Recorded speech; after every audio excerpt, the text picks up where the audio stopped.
আসসালামু আলাইকুম ওরহমতুল্লাহি তাআলা ওয়া বারাকাতুহু। আলহামদুলিল্লাহি রাব্বিল আলামিন। তো আপনারা দেখতে পাচ্ছেন এখানে আমার ঘাস লাগা ছিল, আমি পর্যায়ক্রমে সেটা কেটে আমার ছাগল গরুকে খাওয়াচ্ছি। পাশে দেখতে পাচ্ছেন ধান, এগুলা আমি ধান আবাদ করেছি। এখানে প্রায় আমার 4 বিঘা ধান আছে। তো এটা আমি আবাদ করেছি নিজে নিজে একাই।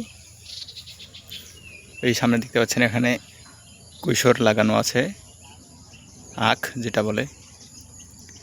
আর আজকে একটু কাটলে এখানকার ঘাসটা শেষ হবে, অন্য এক জায়গাতে আছে, ওখানে আর 2-1 দিন পরে থেকে কাটবো। এখন জায়গাটা কত শান্তশিষ্ট পরিবেশ, পাশে পুকুরটা আগে আমরা করতাম, এখন আমরা এটা করি না, আমাদের এখানকারই একজন করে। খুব শান্তশিষ্ট পরিবেশ, মাশাআল্লাহ। ওইদিকে আছে, ওইদিকে আমাদের আম বাগান, পুকুরের ধারে এটা আমাদের আম বাগান।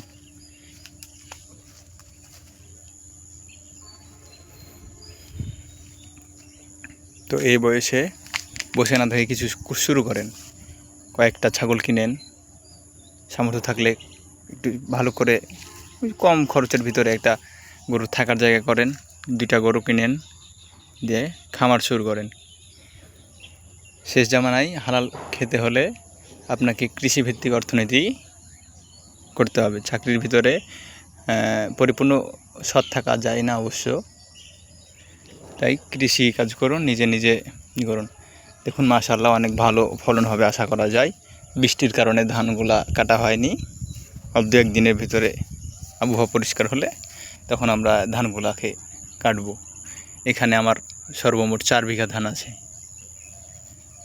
এখানে 3 বিঘা আছে, আর ওই পাশের জমিতে, ওইদিকে পাশের জমিতে ওদিকে আছে 1 বিঘা, টোটাল 4 বিঘা ধান আছে। সব দোয়া করবেন, কয়েকটা কলার গাছ। ধন্যবাদ।